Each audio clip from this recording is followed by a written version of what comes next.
Hari ini hari Jumat, kita habis sholat Jumat. Biasanya seseorang memperbanyak sholawat Nabi.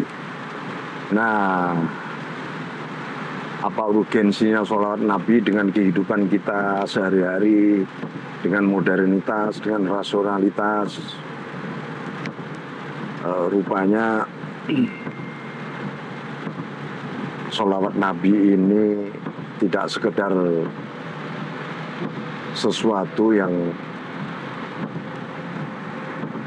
menjanjikan syafaat atau pertolongan dari Allah dan dari Rasulullah. Rupanya mengandung nilai-nilai kehidupan yang luar biasa.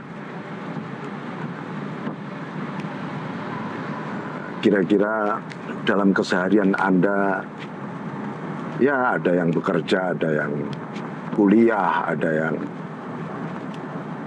bahkan ada yang pengangguran, ada yang melamun. Apa hubungan perintah Tuhan, perintah Allah dengan sholawat Nabi ini sebenarnya? Bahkan yang sedang membangun karakter atau pendidikan manusia ini hubungannya apa? Ini menarik kalau kita perbincangkan, dan jarang sekali orang membedah sholawat Nabi itu. Nah, kalau kita salawat sambil berkendara gini boleh nggak, Pak? Ya seharusnya sebenarnya orang bersolawat itu kan menghadirkan Nabi di dalam spirit paling dalam. Maka setiap hadirnya Nabi menghadirkan cahaya atau nur, dan itu akan mencerahkan hati kita. Di jalan ini kita melintasi batas-batas jarak, waktu, ruang,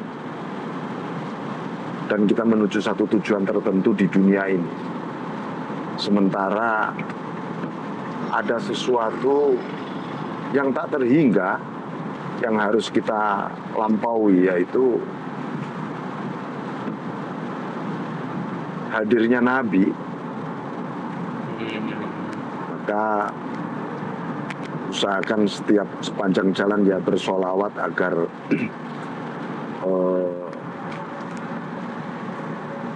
jarak perjalanan ini tidak menghalangi perjalanan kita bersama Nabi menuju kepada Allah sebenarnya. Nah itu. Artinya mau kita lagi di perjalanan, mau dalam kondisi apapun, nggak ada alasan ya untuk kita nggak berhenti bersolawat kepada Rasulullah. Iya, itu sebenarnya semacam katarsis ya. Katarsis itu semacam pertaubatan. Orang bersolawat itu, mengapa Tuhan tidak mau menyiksa satu kaum yang di sana ada Rasulullah? Wa ma kunna mu'adzibin wa anta fihim. Kami tidak akan menyiksa satu kaum yang engkau ada di sana, Muhammad. Artinya Allah tidak akan menyiksa satu kaum yang sedang bersolawat. Apa yang dimaksud siksaan itu? Siksaan adalah tabir, dinding yang menghalangi antara kita dengan Tuhan. Jadi ketika Rasulullah hadir melalui sholawat kita, maka bagaimana bisa terhalang hubungan kita dengan Tuhan, sedangkan Nabi adalah cahayanya yang menyibak seluruh kegelapan, seluruh tirai itu. Nah itu, maka ketika bersolawat jangan sekedar, waduh ini saya lagi ada masalah nih, banyak solawat nih, atau menghadapi satu ancaman, waduh solawat nih. Ya boleh-boleh saja begitu, tetapi itu kan sudah bertahun-tahun kita lakukan. Mari kita naikin kualitas solawat kita dari sekadar itu teriak-teriak kita minta tolong menjadi menyongsong cinta, menyongsong cahaya, karena Rasulullah adalah cahaya. Nah iya, karena kan emang apalagi anak-anak zaman sekarang ya, itu biasanya kalau ditimpa masalah dulu, baru apa namanya tadi melakukan pertaubatan atau baru melakukan salawat. Ya terkadang juga salawat ya dijadikan sebagai basis untuk mencari karomah itu. Nah sekarang mana sih yang lebih penting, Mbak? Apakah orang bersalawat itu supaya dapat semacam fadilah dari atau karunia dari Rasulullah, syafaat dan sebagainya, atau ada substansi lain? Kenapa sih kok umat Islam itu di setiap waktu harus diwajibkan setiap waktunya itu setidaknya melantunkan salawat? Nah, apakah ada esensi lain nggak di balik hal itu yang selama ini kita kenalkan ya? Orang bersalawat supaya diingat oleh Rasulullah, orang bersalawat supaya dapat pahala dan sebagainya. Ada urgensitas lain nggak?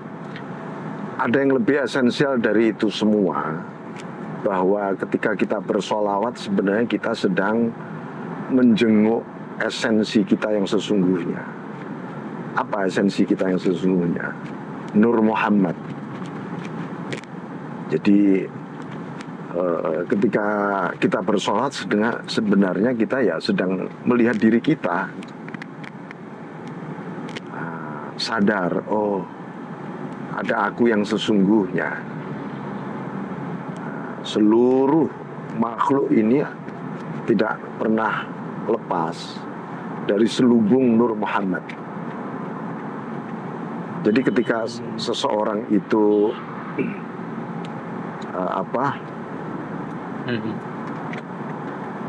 tidak mau bersolawat, sebenarnya dia sedang tidak tahu tentang siapa dirinya. Jadi maksudnya mengetahui diri kita itu dengan cara mengenal Rasulullah terlebih dahulu. Ya, dengan bersolawat itu maka Nur Muhammad yang selama ini tidak pernah kita kenal terbuka kembali. Nah, maka kita mengenal apa itu Nur Muhammad, apa itu Muhammad Rasulullah. Nah, dari situlah, oh ternyata ketika seseorang bersolawat itu sampai Tuhan memerintahkan kata perintah, ya ayyuhalladzina amanu shollu alaihi wasallimu taslima, itu menunjukkan aku ini ingin mencintai seluruh umat manusia, ciptaanku ini. Tetapi ketika cintaku tidak pernah disongsong oleh hamba-hambaku, sepertinya itu bentuk siksaan. Betul. Karena itu sholawat itu kan menyiapkan sebuah wadah bagi cintanya Tuhan.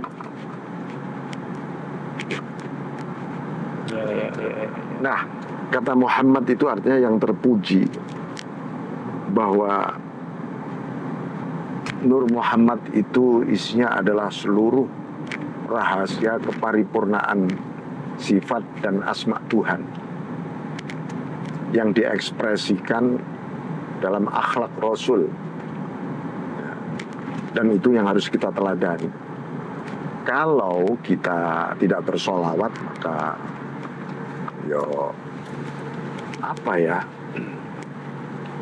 itu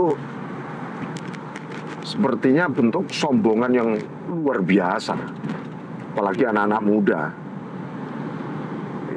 Anda membangun diri Anda tanpa disertai sholawat Nabi, coba lihat saja, pasti tumbuh arogansi, sikap-sikap egois, sikap-sikap yang di dalam pandangan hidup Anda serba duniawi belaka. Kebaikan itu Anda ukur lalu dengan sesuatu yang manfaat duniawi. Masa depan Anda ya masa depan duniawi kemudian. Masa depan kebajikan itu lalu kemana? Padahal kebajikan itu isinya nur, cahaya. Ya, selama ini anak muda ya tereksploitasi lah dengan konsep tasawuf dalam dunia sufi itu al-ananiyah mungkin ya. Ya ini semua nggak lepas dari ini juga, sebuah gerakan misalnya. Gerakan bersolawat oke. Tetapi kenapa itu hanya menjadi sebuah gerakan massal, lebih banyak berbau entertain? Kenapa tidak pernah dijelaskan esensi di balik ungkapan-ungkapan mereka bersolawat? Lalu mereka cenderung solawatnya lebih dinikmati sebagai entertain dan hura-hura. Coba tidak apa-apa melakukan solawat untuk menyongsong keindahan cinta kita. Tetapi apakah Anda ketika menyanyikan solawat sampai pada titik-titik itu? Nah biasanya kan orang bersolawat itu ya ada sensasi atau dorongan setelah terdengar mungkin kumandang para jamaah bersolawat itu, ada perasaan hati tenang dan sebagainya. Padahal itu bukan final ya, final dari hasil dari solawat itu kan ya? Ya bukan. Jadi solawat itu isinya cinta. Bahkan hakikatnya manusia itu ketika sedang bersolawat itu adalah pantulan solawatnya Allah kepada Nabi. Yang kita sadari tiba-tiba kita bersolawat. Kalau kita merasakan itu, maka manusia nggak kepingin berhenti bersolawat, karena dia nggak ingin kehilangan pantulan solawatnya Allah kepada Nabi. Dan pada akhirnya siapapun akan sangat-sangat kepingin dipanggil oleh Allah, hai Muhammad. Hai Muhammad, bukan lagi hai fulan, hai ini, hai itu. Nah, itulah sebenarnya